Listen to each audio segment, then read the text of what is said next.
Oi, gente, tudo bem com vocês? Eu espero que sim. Sejam bem-vindos ao meu canal e roda a vinheta.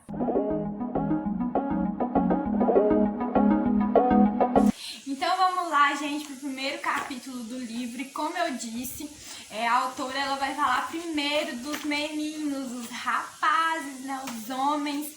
E ela coloca o primeiro versículo que ela coloca aqui, ó, é Gênesis 1:27, a primeira parte, que diz assim: E criou Deus o homem à sua imagem, a imagem de Deus o criou. Então ela fala que ela vai falar dos homens primeiro, porque foi a primeira, né? Não foi a primeira coisa que Deus criou, né? Ela fala que vai falar dos homens primeiro, porque os homens foram criados primeiro do que nós mulheres, né? E eu acho muito importante assim, e ela vem falando isso também, que os homens, eles são muito incentivados a terem relações sexuais, para terem experiência quando casar, para, né, não casar virgem, para saber o que fazer no momento, né, do ato. E assim, é uma coisa que é incentivada na sociedade, independente assim da religião da pessoa, mas é algo muito incentivado até no nosso meio cristão. Se um menino com 7 anos beija uma menina na escola, é normal, sabe? E os pais incentivam, os pais aplaudem, mas o ensino para o menino que ele também deve se guardar. E ela vem trazendo isso pra gente. Eu acho assim, muito interessante isso, porque o rapaz, né, o homem, o cara, ele vai gostar de casar e encontrar uma menina virgem. Mas o papel da virgindade não é só pra menina, é pro menino também, é pro rapaz também. E como a gente viu aqui, quando tem uma relação sexual, os dois se tornam uma só carne. Então não é só a menina quando ela tem uma relação sexual, mas o menino também, quando ele tem uma relação sexual, ele se torna um com aquela menina, com aquela mulher, independente de quem seja. Então, assim, é muito importante isso. E eu lembro também que até na escola a gente é muito incentivado a se prevenir. Ela fala isso aqui também, a tomar anticoncepcional, a usar camisinha e tudo isso. Eu lembro, eu tava na escola, não sei se eu tinha uns 7 ou 9 anos de idade, e já ensinavam, sabe? Já tinha aula de... Como fala? Quando eu tinha essa idade, mais ou menos, já tinha aula falando sobre prevenção, sobre como se cuidar, como a mulher colocar uma camisinha numa banana, sabe? Explicando, ensinando. Então, assim, são coisas que é legal, né? A gente tem que prevenir, sim, os jovens, a ensinar, né? A não transmitir uma doença, a não ter uma gravidez indesejada, mas a gente nunca fala que é importante se guardar, que é legal, sabe, que tipo assim, que Deus aprova se guardar para o casamento, que Deus não gosta, né, que a gente fica de beijo, de cama em cama. Então, assim, do mesmo jeito que a gente tem que falar para prevenir isso, a gente também tem que falar para se guardar, para se manter santo, para se manter puro. Eu gostaria de ler aqui uma parte que ela fala sobre isso, sabe? Ela fala assim, olha: durante muitos anos a noção geral do mundo foi a de que era aceitável e normal a ideia de que os rapazes se rendessem aos impulsos sexuais.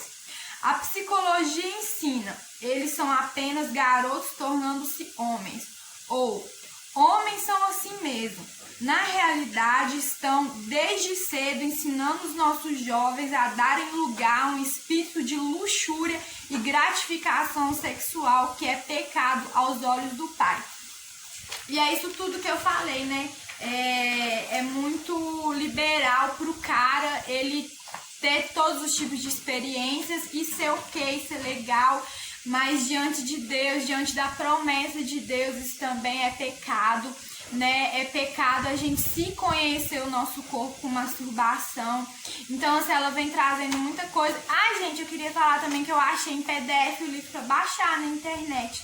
Então, quem quiser baixar o livro para ler tudo direitinho, né? Que eu não vou estar lendo tudo direitinho, vou fazer uma resenha assim, bem breve mesmo.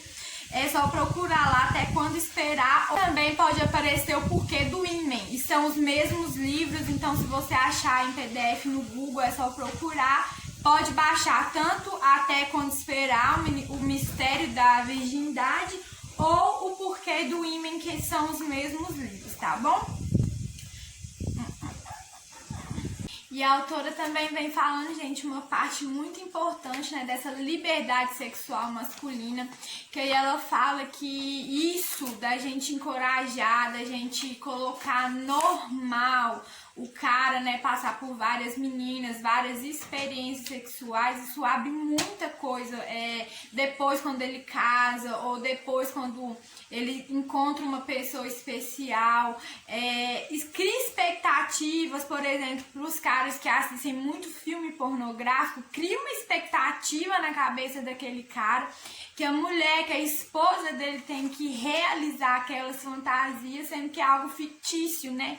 Que é algo assim, que não é muito real.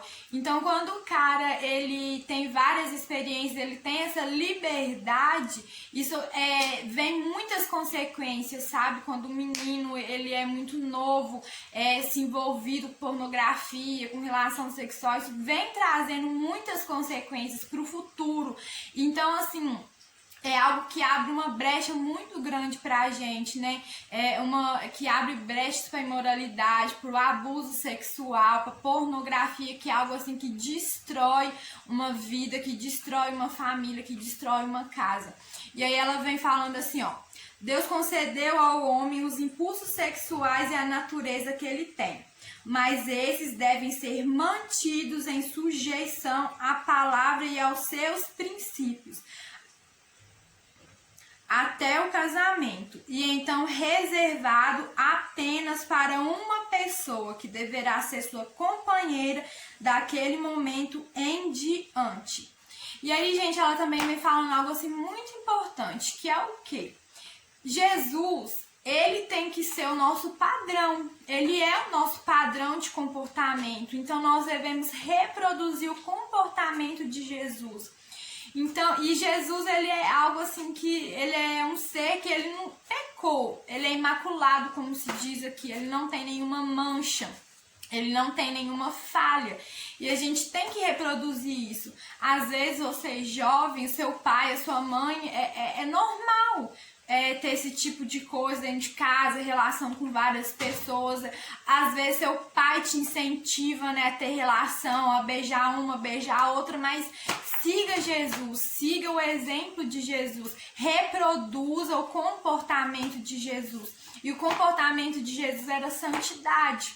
O comportamento de Jesus foi se guardar para a noiva dele. Ele é santo, ele é puro, então a gente também tem que ser assim. Não é? E aí tem umas referências de como é aqui o comportamento de Jesus, que eu vou falar aqui para vocês, e aí depois vocês pesquisam lá, lê na Bíblia, que é 1 Pedro 2, 21 e 22, Hebreus 4:15, no versículo 15. Então, esse é o comportamento de Jesus. Ele é santo, ele é puro, e a gente tem que reproduzir esses comportamentos. E Hebreus 9, 14 e 15 também. Hebreus 10, 10 também. E aí, gente, nós vamos entrar agora na parte que a autora fala de aliança, que é quando a aliança de sangue, quando se casa, e a aliança que Cristo tem com a gente, que teve com Moisés, com Abraão, e a nova aliança que ele restabeleceu sobre a gente. Aí ela fala assim, ó: por meio da palavra aprendemos que Cristo tomou a aliança do Antigo Testamento, estabelecida por Deus com Abraão, restabeleceu com Moisés e substituiu-a por uma nova. Aí ela vem falando assim, ó: quando uma criança nasce, ela está coberta com o sangue do útero e carrega o tipo sanguíneo de seu pai ou sua mãe, ou uma combinação deles. Porque, né, quando o filho é, né, como é que é? O sangue do filho é uma combinação do sangue do pai e da mãe. Então, eles têm a combinação do sangue do pai e da mãe, que é uma aliança, né? Isso simboliza que o bebê tem a cobertura da aliança de sangue do casamento dos pais, a qual está sob o conserto que eles têm com Jesus Cristo, até o tempo em que a criança optar por seu relacionamento pessoal com Cristo. Isso é o que deveria acontecer, né? Mas hoje, como a relação sexual é normal, ter filhos sem se casar é normal, a criança ela acaba nascendo debaixo, a criança ela nasce fora da aliança. Quando os pais não são casados, ela nasce fora da aliança. E aqui Mateus 19:5 diz assim, olha, portanto deixará o homem pai e mãe e se unirá à sua mulher e serão dois numa só carne. Espera essa ventania passar. E aí ela vem examinando esse versículo, que ela dá a tradução exata do que quer dizer as palavras. E ela fala assim, olha, deixar significa sair ou partir, afastar-se, retirar-se, não reter, soltar, largar.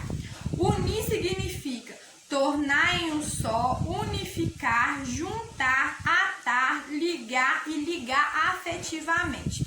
E a mulher, a esposa, significa pessoa do sexo feminino de qualquer idade que está unida a um homem em matrimônio. Aí ela fala assim, olha, por essa razão, há de se deixar a aliança de sangue do nascimento, que é quando o neném nasce, tal, entrar em uma nova pelo ato sexual. Um homem está unido em uma nova aliança com a sua esposa no momento que ele tem o ato sexual. E aí é aquele negócio, se vocês não tiverem casado, você tá numa aliança com a pessoa mesmo sem ter casado. Porque a relação sexual não é qualquer coisa, tem uma simbologia para Deus. No momento em que recebemos Jesus como Senhor e Salvador, deixamos para trás nossa ligação com Satanás, o pecado e a morte. Assumimos um novo pacto de sangue com Jesus, que foi a morte na cruz, de amor e vida eterna com o Pai. Assim como fizemos isso, um homem deve deixar a cobertura da aliança de sangue de seus pais e estabelecer uma outra com a sua mulher, na qual ele tomará a posição principal de protetor, líder espiritual, doador de vida e provedor da sua esposa.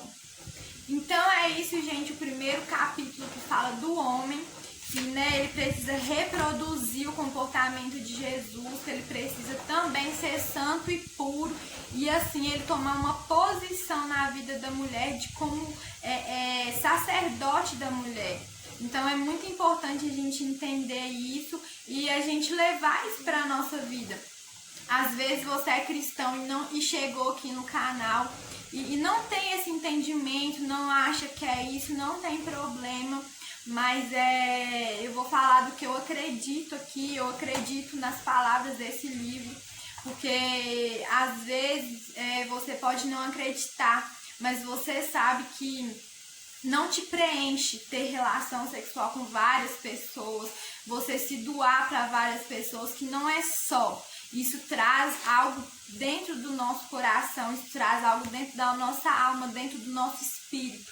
Não é só um ato carnal, mas isso traz consequências muito sérias pra gente. Então esse é o primeiro capítulo, eu espero que você goste. Se você gostou, se acrescentou pra você, compartilha com as outras pessoas que precisam ouvir isso também. Um grande abraço. Uau!